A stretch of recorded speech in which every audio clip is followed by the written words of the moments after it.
Once again, we are here to celebrate the life and death of Gene Landry. Brian, Gene's not dead. What? My mic wasn't on. Oh, Gene's not dead.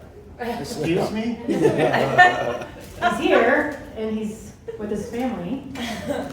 Well, that just won't do. I didn't prepare any material. We talked about this for 2 weeks. I thought he was dead. He hasn't posted a Wordle on Facebook. I don't even know what that means, but no. I don't know what fucking Wordle is either. But he posts a shitload of them. He's here, and he's not dead, so. All right. I guess we're gonna have a roast. I mean, it really was an empty gesture anyway. I didn't really mean it. I thought he would die before this started, so I thought I didn't really have to prepare any material. But well, all right. Well, I want to say first of all, Gene and the family, his wife Darla and daughters Madison and Kendall. I don't know how this is going to go. I'm a new comic, and some of the comedians I'm sure would say not really even that.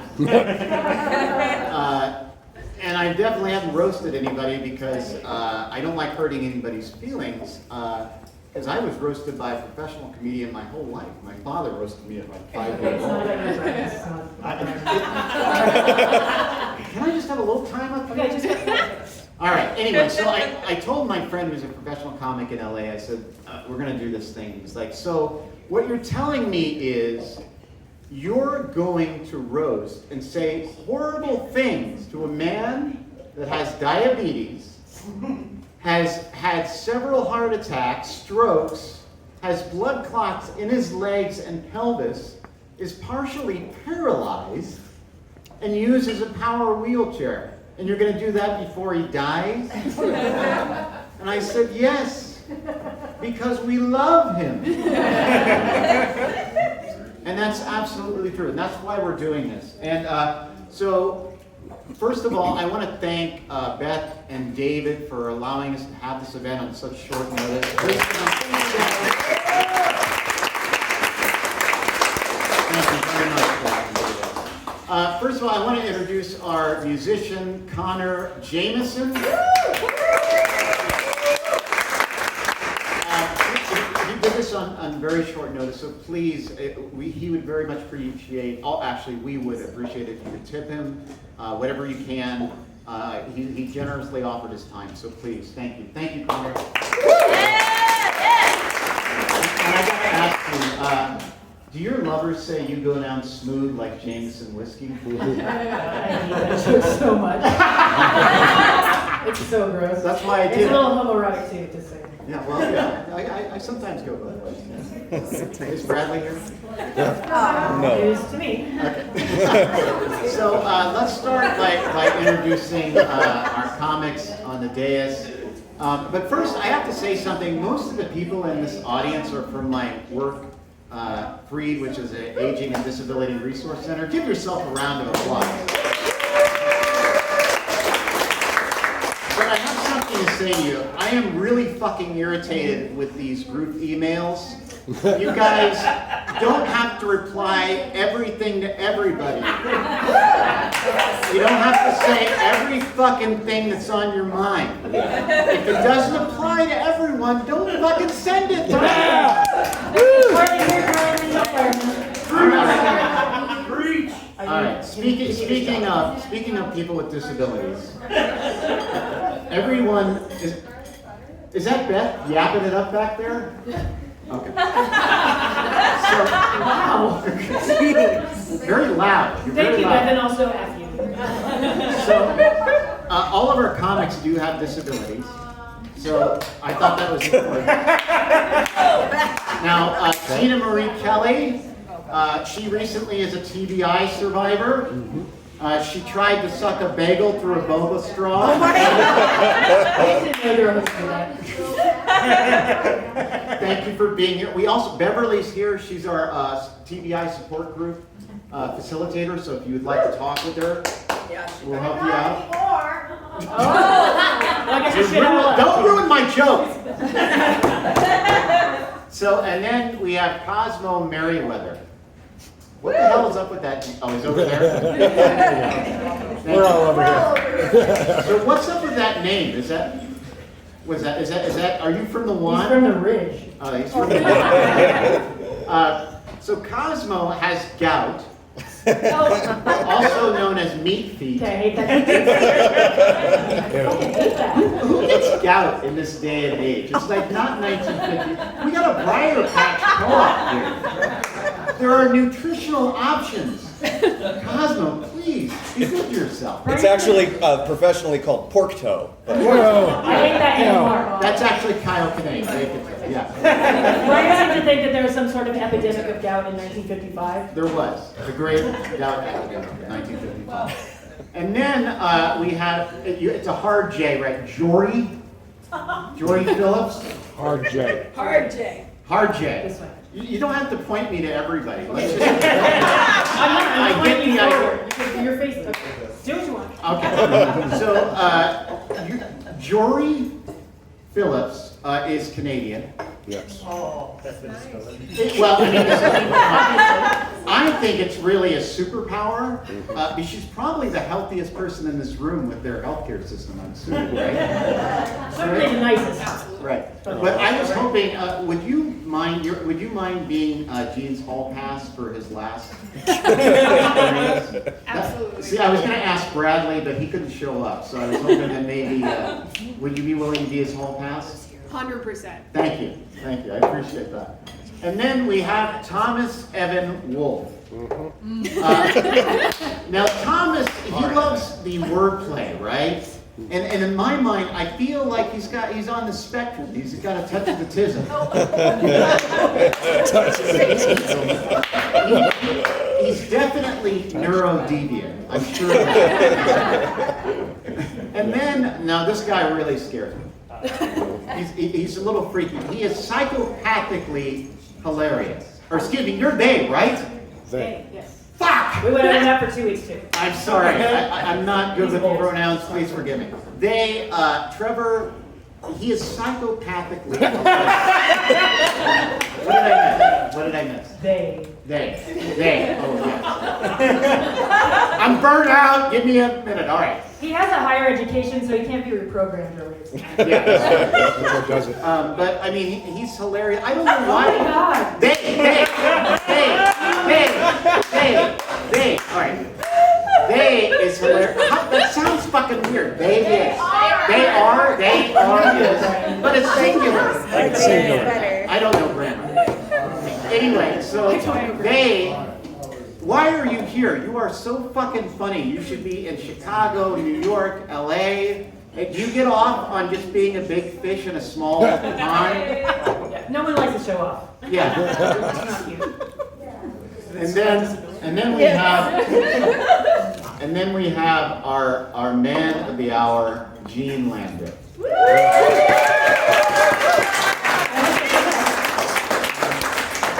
Oh yes, I skipped over our special guest. Should we wait? Should that be a We'll wait, surprise? we'll wait. All right. We have somebody very special. Oh yeah, that just happened to you. And they are a they, right? I believe so. They are a they. Pronouns? Yeah. Because Brian, he won't remember anyway, so it doesn't matter. Yeah, I think I got early onset dementia anyway. All right. Sit down and read it out. I might as well sit down. It's not that No, early. but Gene, let me tell you a story about Gene. I met Gene when I first started working at Freed in 2018. And it was really odd because the executive director, Anna Acton, she hired me. Yeah, we just walked in, by the way. Yeah. Well, Thanks for showing up, Anna. yeah, go on, Brian. So Anna, I don't know what the fuck you were doing, but you hired me part-time. And I don't know why. It was either because you didn't trust me because I'm from the porn industry, Valid. or you felt I didn't really have a disability, or I wasn't ready to be disabled, or something like that. And so Jean and I shared the position of disability community advocate. And I think it was also because she was, she wasn't sure about me, but also she thought Jean might die. So she wasn't sure which, she wanted to hedge her bets a little bit. So she had both of us doing this position. And so when we first started, I remember Jean, on a daily basis, Darla, his wife, would pump him full of insulin at lunchtime. And then, it's funny, Darla doesn't know this, or maybe she does, but every time she would leave to go to her other 9 jobs, he would say to me, "All right, I'm going to McDonald's now, don't tell Darla." And he'd roll away across the street to McDonald's. And then he'd need more insulin, of course. Yeah. But, so then we moved over to the temporary B&B location where we're at now. And as a office warming gift, my mother brought in cookies. And I remember I could see better then. And I remember my mother walking in the door, and out of the cubicles, Jean shot at 50 miles an hour. And he goes up to my mother and he goes, "I'll have a cookie." And we know you're exaggerating because we know the power shares only go 40. That's a universal establishment. Don't step forward, Brian. Oh, are you scared? Yeah. Are you scared? My man's gonna fall! I am a grown man. I have a cane. All right, eat shit like an adult then.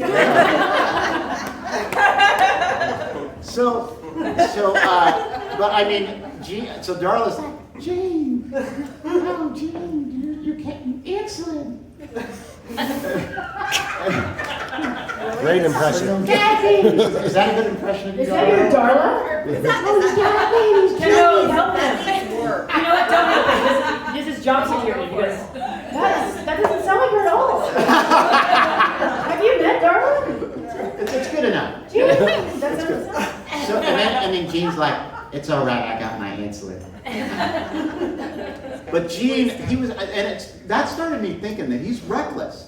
I mean, if you know Jean, he fucking rolled through those halls at, I'm not kidding, 50 miles an hour. I remember one time he was going down the fucking hallway right for the glass door, and I was like, "Oh fuck, he's gonna go right through that fucking door," and at the last minute he Tokyo drifted. He just smoothly opened it up and rolled out. And then terrorized the streets of Grass Valley. It made me think he has a fucking death wish. Like, he wants to die. And this is the topper of the whole thing. So when the pandemic started, Jean tells me he gets a job, I don't know, having something, signing up for people for Social Security, disability or something. And he tells me he gets a van. And he drives down to downtown LA. This is before the vaccine. And he's gonna help people. I mean, this is fucking cars on fire, like barrels on, this is like Escape from LA. I don't know if he thinks he's Snake Plissken, or Jesus, or Jesus Plissken. But he just did not give a fuck. He's like Sinead O'Connor. He's just gonna eat his dinner in a fancy restaurant. But Yeah. I'm going to tell you something. Nothing compares to you, Jean. Yeah.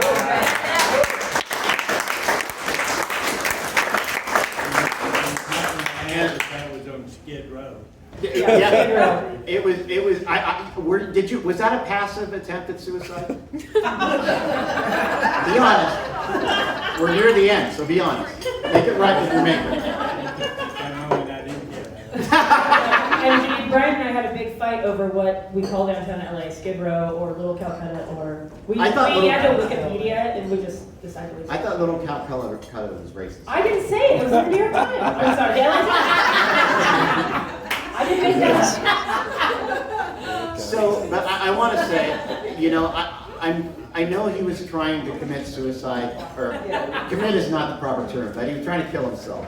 And That's way classier. And I'm happy that he's still here, because he's been able to do stand-up comedy here on the stage multiple times. Yeah. And he's made us all laugh and he is fucking hilarious. He's talked about his wee-wee, Yes. tapping Darla's ass. Oh, my. How do you feel about that? I think you're the first one to talk about it. I don't think you did, because there would have been talk. Yeah, you're just making it. There would Yeah. have been words. So, but I mean, he is a he's a world-known salesman. That's what he tells me all the time.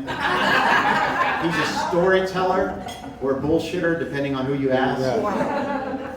He's a songwriter, mostly Christian songs. Am I right? And he's a comic. And I'm so grateful that I wish that you and I had met when we were in our 20s, so we can, go on the road, do some blow, get some road pussy. You guys would never have done that. That would have never happened. You're probably right. I would not have gotten road pussy. I'm not kidding. But I just want to say before I hand this off to Rachel, Jean, I deeply love you, and I want to tell you that I've been meaning to say this for a long time, and I've been holding back, but you remind me of my grandmother. And she's dead now. And but I would like, if you would, would you mind wearing her dress? Darla, can you cram him into that? I got this. Because I feel like they're so close to the other side that you can probably communicate with her, and I just want to be closer, just for a minute. He may sit on your lap, that might happen. I might need some shaping, But- shaping girl. I'll take mine off. That's okay with everybody, right? So, but seriously, Jean, the reason I do say that because my grandmother Gammy was innately funny. You are innately funny. You don't even have to try to make people laugh. You do, and the other thing is you make me feel safe, and you make me feel like I can be myself, and very few people can do that. And I love you deeply, and I'm so honored that I've had this opportunity to meet with you and spend time with you and do comedy with you. And I love you very much. And thank you. Thank you. All right, so we're going to get this thing started. So Rachel is going to take over, and you might want to do a little transition music. Can you get? Oh, wait. Give me that? I can get off the stage. Okay. Oh, well. He's a grown man. Okay, yeah, you're right. Okay. You're in charge. Whoa, whoa, whoa, whoa, whoa. Whoa, dude. Oh my God, you're Thomas' face. Okay. That's all I like. That's my chair, by the way. That's my chair. Don't touch it.